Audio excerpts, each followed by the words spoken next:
Hello, everybody. I just found the house I want to buy. I'm buying this house. I'm not going to show it yet because it's not mine yet. But it was, it is absolutely perfect for me and my kids. It's got a catio. It's got a catio. It's on the best street in Chatham. Best street. And it's within a little over budget. But I told the agent if there's a competition, I'm going to go well over asking because I want this. And my agent's I won't let you pay too much, but I understand that you want it. So I'm like going, let's get this house. So bye for now. I'm just going to get my checkbook for the deposit. Bye for now. Hello, everybody. I'm still in Chatham, Ontario, very close to the house that I just made an offer on. Very close to asking price. And it turns out that the older lady who owns the house and has just moved into a retirement home, she's a cat person. She's got all kinds of cat kibble in the garage and stuff. And she feeds the neighborhood feral cats. I mean, how much of a sign is that? And she comes from the retirement home every day to put kibble for the outdoor cats because the bowl was full. And there was a feral cat that saw us and went to hide under the deck thing. It's got a catio. It's perfect. It's perfect. So offered just $5,000 under asking because there might be other interest. It's a good price, good house, mostly updated in one of the best areas of Chatham, Ontario. So I'm like, the best street. It's the most desirable street in all of Chatham. And I can afford it.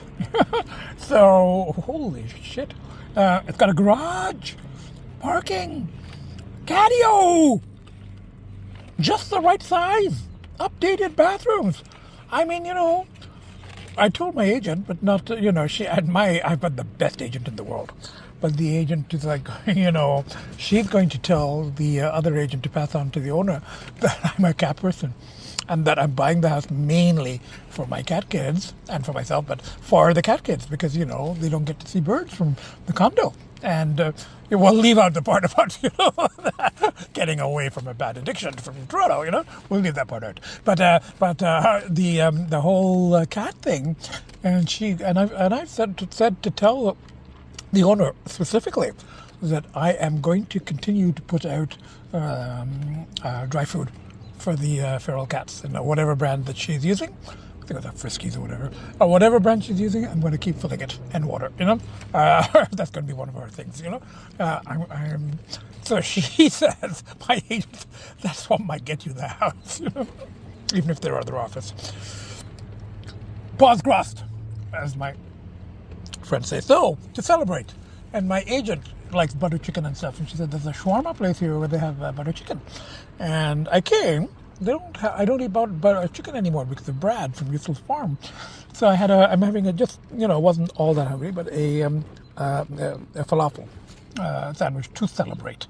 That, maybe it's not a question I'm not going to get it. I'm going to get it. I actually told my agent that I will go over asking if I need to, but she won't tell. Obviously, she's a great agent. She's not going to tell the other people that. But if there's another offer, we're going to remove the inspection clause, and we'll find out by 8 o'clock. If there's another offer, we'll remove the inspection clause, and I will raise it. Just $5,000 to asking. And then if we need to go above it, we will, And she's like, I'm not going to let you get crazy, go too high. I'm not going to let you pay over the mark, too much over the market because, but she knows that I'm willing to pay a little over market if I need to, because everything's right, it's got a catio, and she feeds the cats. And I will keep feeding the cats. So to me, that's a very important sign. So it's my house. It's our house. So and the address. I don't know how into this kind of. I don't think she is, but my agent is. But I added the numbers of the kind of mystical stuff like tarot and stuff. And then my tarot card last night said it was the Knight of Swords. You have to take decisive action right away, which is like offer now. Go over asking if you have to. That's my interpretation. This stuff is all open. I said I don't go by this literally, but So, and then I added the numbers of the address. Adds to 11. Yeah, my very few viewers know that I'm into this kind of thing a little bit. Not literally. I don't run my life by it or anything, but I do point out 11/11s when they occur, and it is the number of a new decade, new starts. So the numbers add to 11. So I'm like, it all seems meant to be. But if it's not meant to be, then fine. We'll find something else. But I'm going to give this house my best shot. I'm competing for it. If anyone else, it's not a multiple offer situation. But if other people do like it and offer today and compete with me, I will outbid them. I don't think anyone else is going to go as high as I will for this house because I won it. Bye for now. Huge news, huge news. I was so busy, so excited, and I was so involved that I couldn't tape. But there was a competition. There were multiple offers, even though it wasn't set up that way because it's such a nice house. And there were 2 other offers. I beat them in price, and also in lifted conditions. No financing, obviously, and no inspection. I waived it. I'm willing to take the chance. It looked fine to me. And the biggest news of all is the house comes with 2 feral cats, outdoor cats, who the old lady who's had the house has been feeding, and she's been coming from the retirement home every day to feed them. There's water and food outside. I think she used to let them in the house occasionally. And I don't think I will allow that because I can. I don't think I can allow that because of Geetha. It took her 2.5 years, 3 years to accept her baby brothers in the condo. But outside cats, Geetha will just freak. But it's okay. I've told her to pass the message on through the agent to the current owner that the ferals will be looked after. And I do want to turn maybe the garage into what my friend out of province calls a cat room. I think it's heated, or we can get some heating arrangements in there, and we'll have a cat door, and the car can be outside. Cats are much more expensive, much more priority, not expensive, but cats are much more important than cars. So the 2 outdoor cats, they're going to get the garage. They could come into the, that catio. I think that's heated too. It's got an outside door, and I can always shut the door going from the catio into the house. So, I'm pretty sure the boys, they'll be very excited because, they're friendly. They'll play with the semi-sisters, step-sisters, or whatever they are. But Geetha, the house doesn't have a basement. Otherwise, Geetha could go down there. But it's okay. We'll all get along. Oh, I'm so excited. Okay, anyway, bye for now. Buddy, I'm here at an Indian place, just getting some takeout to go home and eat. It's one of the few places that was open until midnight around here. And I'm getting like a thali, some vegetable stuff there, and they're making a fresh hakka curry for me. So I'm going to go home and have it. Kids have been alone all day. I've got to tell them the big news. We got a house. A cat-friendly house. And not only that, they're going to have siblings. Outdoor, step-siblings or feral siblings or whatever, and I'm pretty sure the boys will want to play with them. But the boys, of course, will not go out, but the ferals can come into the cat room, Oh, I'm so excited. I might have a chance of surviving. Bye for now. In spite of, finding the house yesterday, synchronicitously, and fighting for it and winning it in a multiple, offer situation, and finding that the house comes with outdoor kids, feral cats who are kind of waiting for us, So 2 more weeks till closing. In spite of all of that, tolls have been, and the anxiety has been through the roof. Just because it went so deep. Each time I go, I couldn't have gone any deeper. And then I kind of try to prove myself wrong by going deeper. And more and more into shadow and dissolution of ego and all of that stuff. So, oh, and then the returns are getting harder and harder and harder. And I just made it back to this one by a cat hair. And had it not been for the house thing and the cats thing, I would not have made it today. So I made it, but I'm making it with difficulty. So this is our standby, when all else fails, That's smart. That's smart. For now. Okay, I'm back, and just a relief to see the kids. So we've got Agita running around that way. One of the babies there, and we get one of the babies there, And my biggest pushes, my children, And we got two more. We got two more outdoor ones coming. They're waiting. They're waiting for us. They're counting on us. Just another, 12 days. Look at all the gourmet, I got a long list of things there, My God, that's my filing system for receipts, So, and then we get the goat milk ones because, at one time, Elsie, my fussy one, he would eat them. But now, then he went off them, and now I'm hoping he's back on them, So there's a sunset, it's a gorgeous view here, but it doesn't really matter because, the polls are the polls, and I need to get, it's only 12, 13 more days, but we need to make it to a very simple house on the ground in a little town with two little feral cats waiting for us who are thinking that they're being abandoned, but they're not, we are coming to the rescue if I can make it, So I won't have this kind of view, but this kind of view is not helping. It's just keeping me too up in the air, And I need my own place, solid, on the ground, with neighbors and with a catio for these people and the two little ferals, What the cupboards look like, there's a lot of gourmet cat foods, but I just go buy more because, it helps me, it helps me buy things that my kids love, because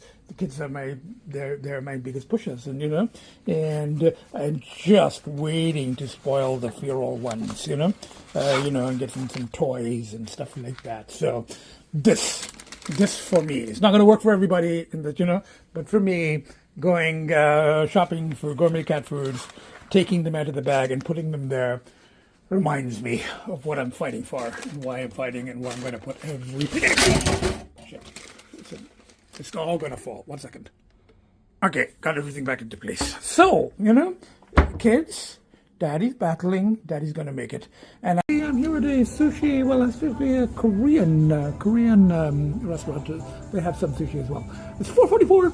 It was a second ago when I said the phone said that. I better. There's the 4:30 is over there, and slightly better today. Yesterday was not good, and I guess as I said to people, really deep binges, and each one. They get deeper and deeper, and they get worse and worse. So it goes without saying that the comeback, the return is going to be harder because it's deeper, and. So the return has been rougher than ever before, but gotta use that. Each time it's getting worse. And I probably wouldn't have made it back had it not been for the huge witch handling of finally getting a house and not only us but kids to go with it. So here I am. Yesterday was not good. Today's better. Today's much better.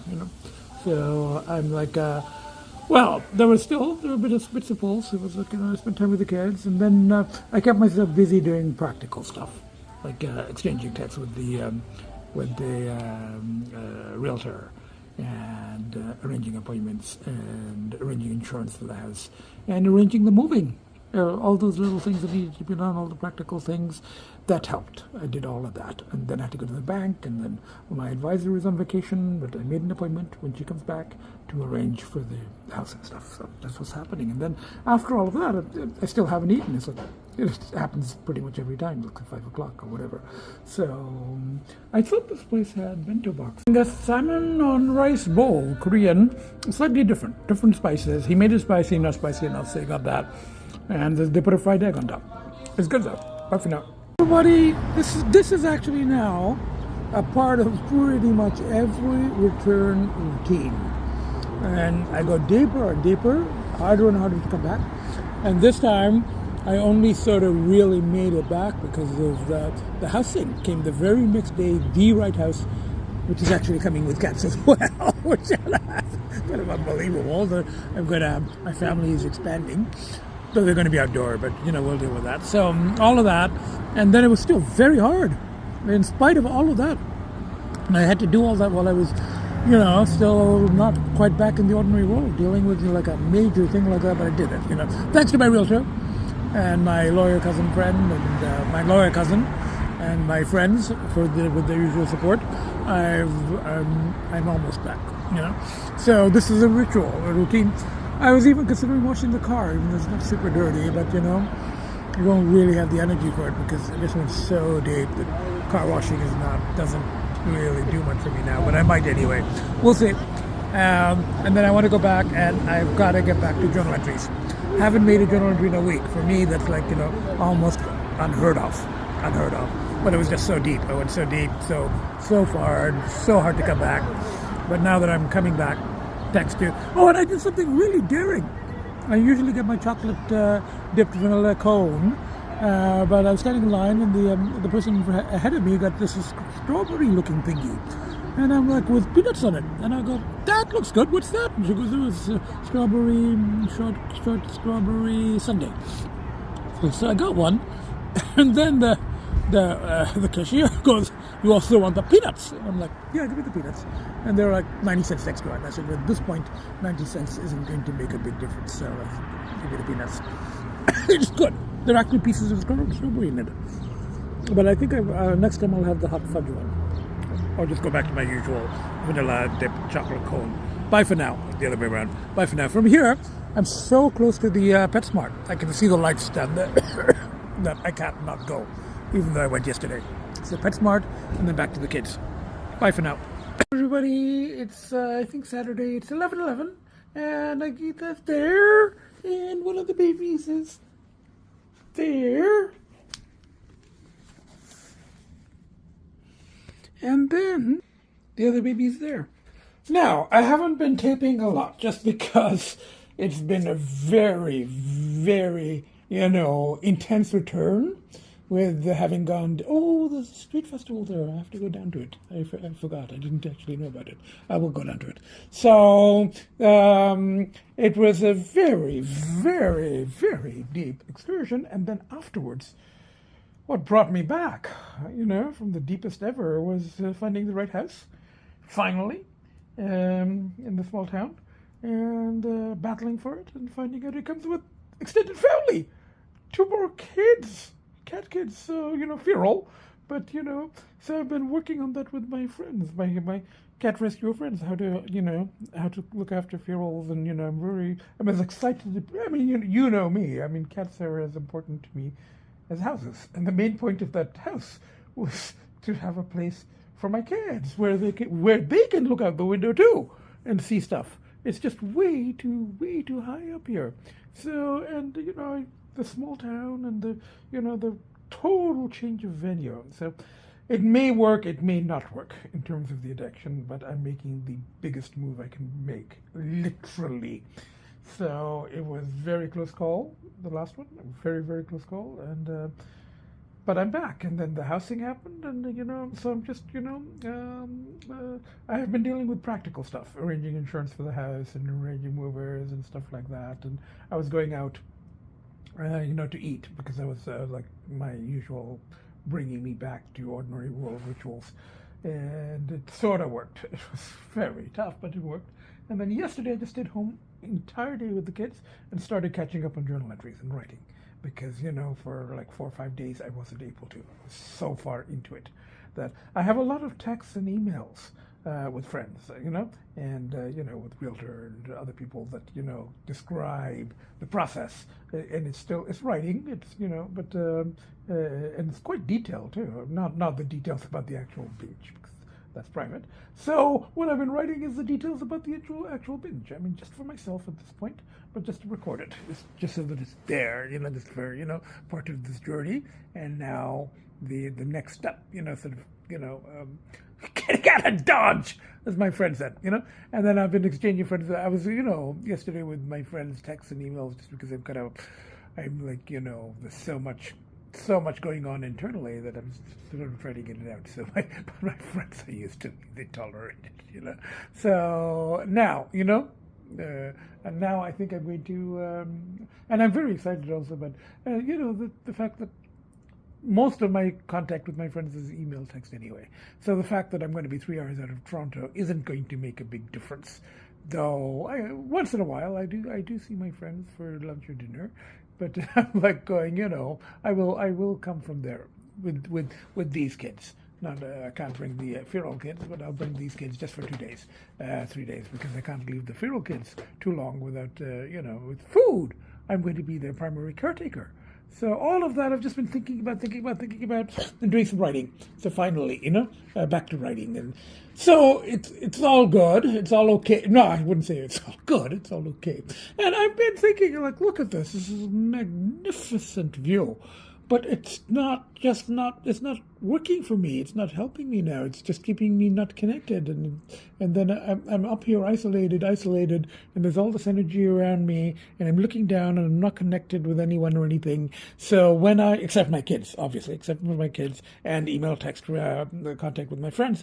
So after weeks of struggling, I end up going to binge, and my binges are very dark, very dangerous, but they're very intense, and they're very intense connections with other humans. They're dusty dumpster rodent weasels, and there is being taken advantage of and stuff like that. But I know what I'm doing.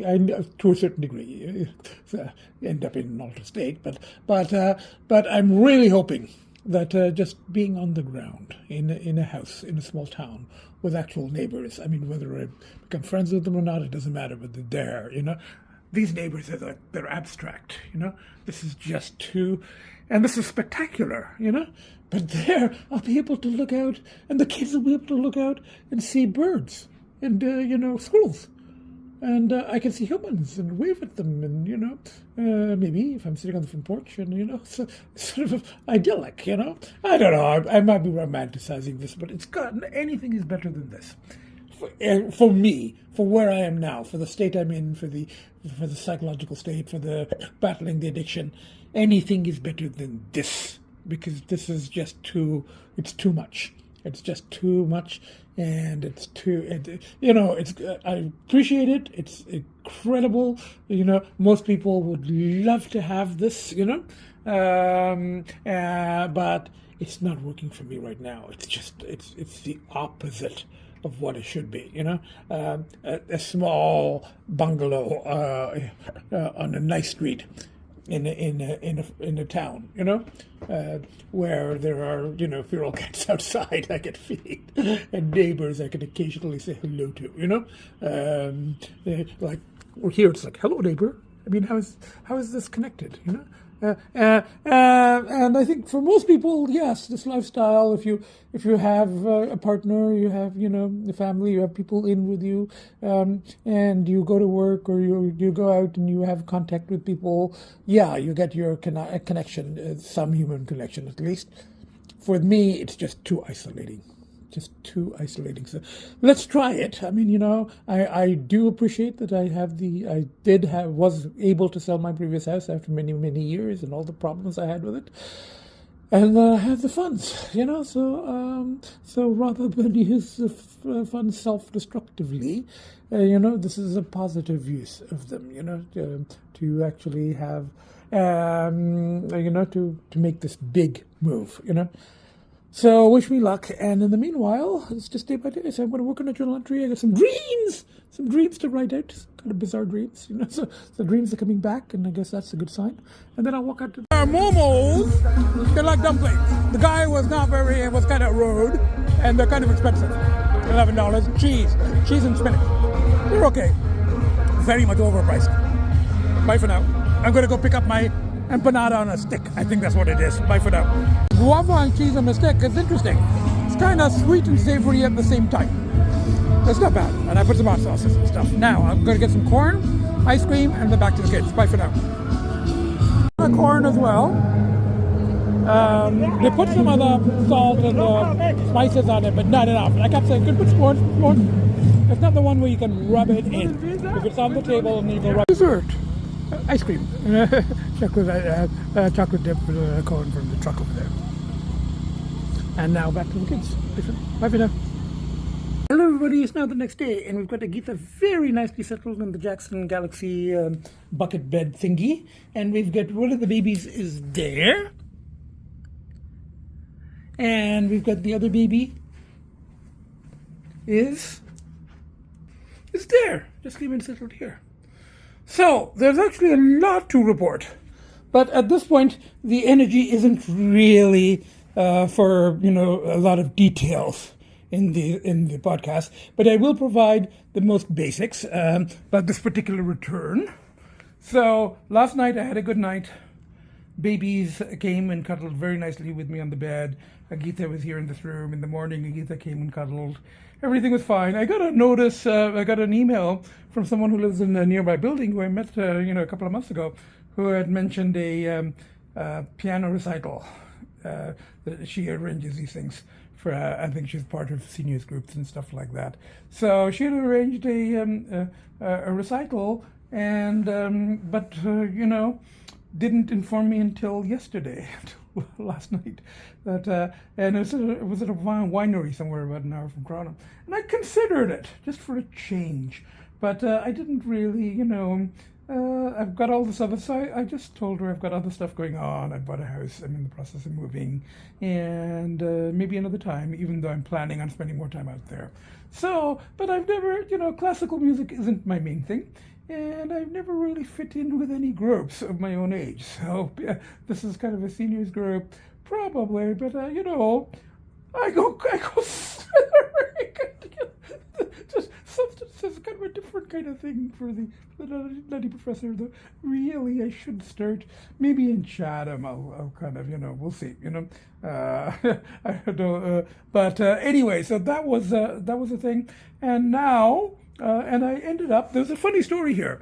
I couldn't find my phone, the phone that I'm taping on. And I'm looking everywhere here. I thought I had it on the sofa. I'm pulling out the cushions. I'm looking there. I couldn't find it. Good. And then I emailed my friend with another device that, going to use email. And my friend called me, and I heard the ringing. And I was like, where is it? And I'm looking, and it looked like it was coming from here. And then I'm looking there. It had fallen into that box set of F. Scott Fitzgerald, which I bought last year because I plan to reread some of those. I've got most of those books, but I think they're in storage, packed in boxes somewhere. So, and I might not have actually read Curious Case of Benjamin Button, but I have read This Side of Paradise a long time ago, but didn't remember it. So those two books were in there, and I heard the ringing, and the phone was like in here. It was in the box, and it must have been on here, and it must have somebody, not looking at anyone in particular, but somebody may have knocked it over accidentally, So, kind of, and I do know the story of Benjamin Button. This is a guy that ages backwards. Starts elderly and then goes back towards childhood, So it was kind of, I don't know if it's symbolic or what. So, and then I ended up doing a little bit of cleaning, finally, after a week, and the place was really filthy, So I just vacuumed at least and picked up some of the paper towels on the floor and stuff. And I've just been relaxing with the kids, and now I'm going to go out some errands, and I do want to pick up some samosas because I want to take some tomorrow. My realtor likes Indian food. They've got a couple of Indian restaurants out there, but I might be able to get some, we have really good samosas and things here. So I might take them just as little tokens, and some sweets and stuff. So, and I'll have something to eat myself. So I'll have to put the samosas in the fridge and take them tomorrow. But those are the kind of things that you can just put in the fridge, and that's it's a vegetarian, so it should be okay. Whereas I don't think you can take meat and stuff like that. So it's like a 3-hour drive. So that's what's been happening. It's been a very rough return because I went so far into shadow. But the huge pushes, rechanneling Not just my own kids, as always, but the finding of the house. The day I returned, the day I just barely made it back, the finding of the house, the offering on it, and then everything else, the starting to do practical stuff, but it was still rough, and finding out that there are cats with the house, Now, my friends are kind of, they're getting me to, slow down a bit because they got their ferals, They may not even be there when you get there, so, and they're going to be freaking out because, their regular caretaker is not there all the time. It just comes occasionally to give dry food, so they may pack up and go elsewhere, who knows. So, but I hope not. So I'm hoping to meet them tomorrow. So that's what's happening, So I'm intending to go out, do the stuff, come back, edit and post. Bye for now. Some shopping at PetSmart, of course, and then I'm passing by this place again. And I got some Indian desserts from my realtor. They're in the box, and I don't want to open the box. I didn't get a lot, just to taste. I don't know how fresh it's going to be tomorrow. I don't want to open and touch the stuff that I'm giving with fingers. It's all taped up. So I stopped at the same place, and the guy says, "Did you eat all the samosas?" And I go, "It's not about the samosas. It's about the desserts." And I said, "I got it for my for somebody to give, and I can't, I don't want to open the box and start eating the ones and it's all sealed up." So I said, "Just give me one of each." Hello everybody, just got home a few minutes ago, and we've got a Gita there, and one of the babies is wandering about here, and the other baby is here. Got home a few minutes ago, and this is all the food and the stuff that I'm taking tomorrow. I actually made a little room in the fridge for it, and more and more gourmet cat food. I'll take some treats and things for the ferals tomorrow if I see them.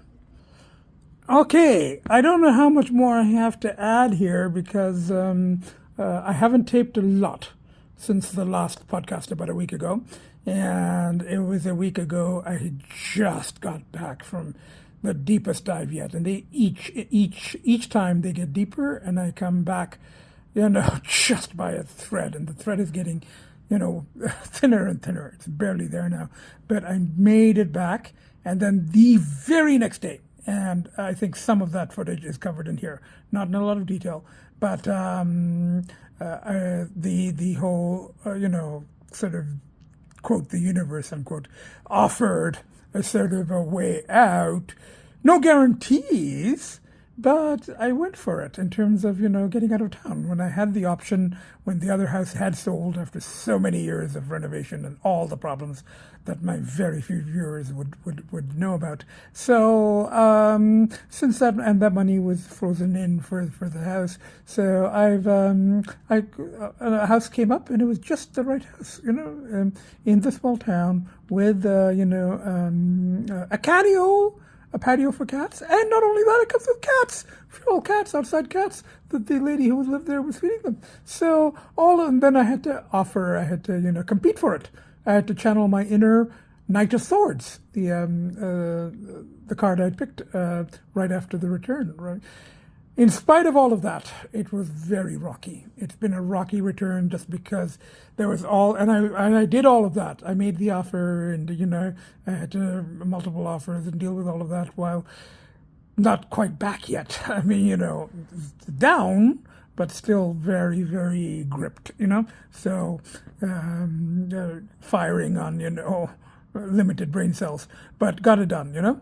Thanks to my my realtor. And, support from friends, long distance, and, all of that made it, And, of course, my kids. And huge incentive has been, I want to look after the kids that are coming with the house. If a non-cat person had bought that house, what would have happened to them? They live there outside. So now my friends are kind of warning me. My cat rescuer friends are going, look, there's the ferals, the semi-ferals. They may not even come to you. They may not even stay, and all of that stuff. So in the meanwhile, the lady is feeding them until closing. So I might see them tomorrow, and I'm very excited about that. I mean, anyone who knows me knows cats are the most important thing to me, and I see those cats even though I haven't seen them yet.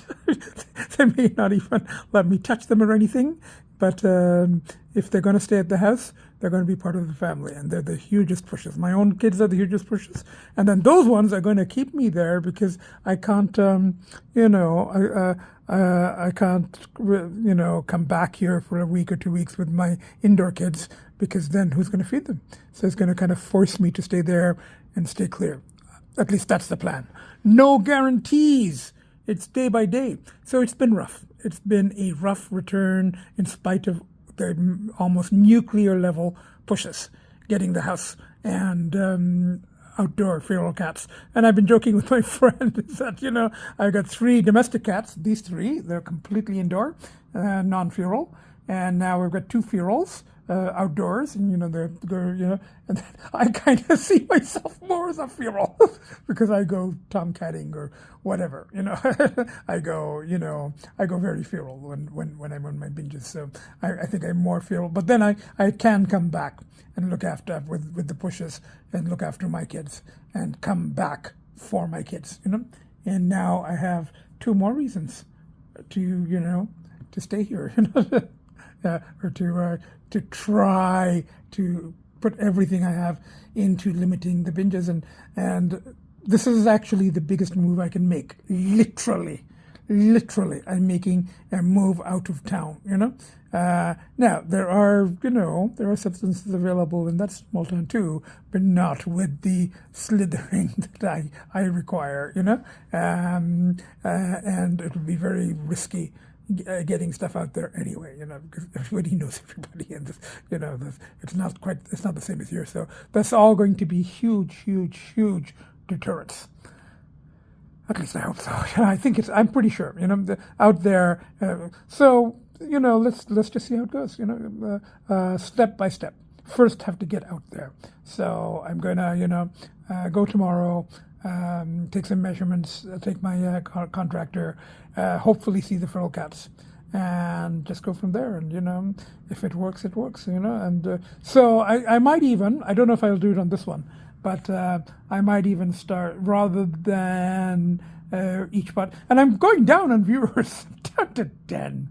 But it's okay. I do these entirely for myself. Somebody asked me, do you do it to help, other people struggling with addiction? And that's a possibility. I don't know if there's even 1 or 2. It's a possibility, but I do it really for myself and anyone who's interested, whether they're struggling or they're, just curious about what addictions are like and what, and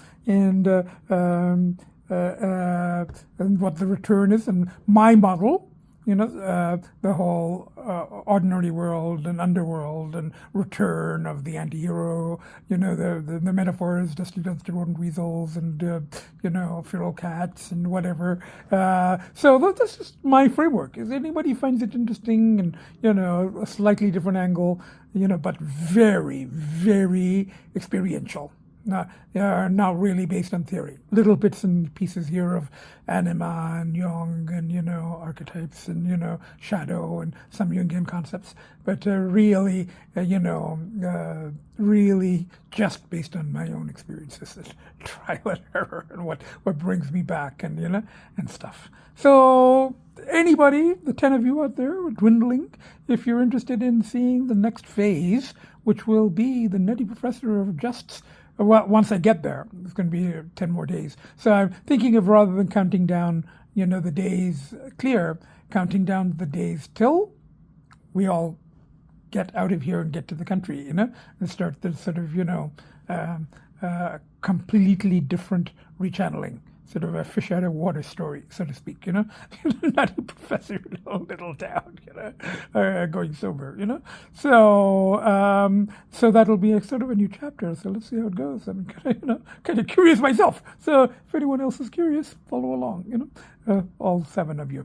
Bye for now. So tomorrow I will tape a bit on the trip. I don't know. I don't think I'll show the house yet because it's technically, until closing, it's not mine. It's sort of mine, but it's, they've cashed the deposit. So we've got one of the babies here, and the kids kind of know something is up. So we got one of the babies there, and one of the babies there, and Agita's there. As I said, I think they're sort of starting to get the idea that something is up. They don't know quite what yet, but it's going to be a huge change. And really, hopefully, a change for the better, because they can actually see birds and squirrels, and we're not so high up, and they'll be able to see the other cats outside. The babies have never seen any cat except Agitha, so they think every cat is very unfriendly. It's day by day now, just about, I think 8 or 9 days, 9 days, 10 days until the big shift, the move. And then we've got to get through all of this first too. Got to get, the stuff moved from storage into the house. I'm going to take some of this stuff from here for the kids. And then 2 or 3 days after the, actual closing and the move of stuff from storage out there into the house, then we all move there and we just stay. I'll be coming back once in a while, and then we'll see what to do about this place later. But we'll be coming back once in a while with the indoor kids for a couple of days to do stuff, if necessary, So, but we're just going to play by ear. Right now, the big thing is just to, get out of Dodge, as a friend of mine said. So, from the 4 of us, 1 baby, 2 baby, Agitha, and myself, the naughtiest, craziest, most fucked up professor to ever walk the face of the earth, about to embark on yet another adventure. Not quite underworld, but small town Ontario. That's a kind of another world. Okay, bye for now. See you next podcast.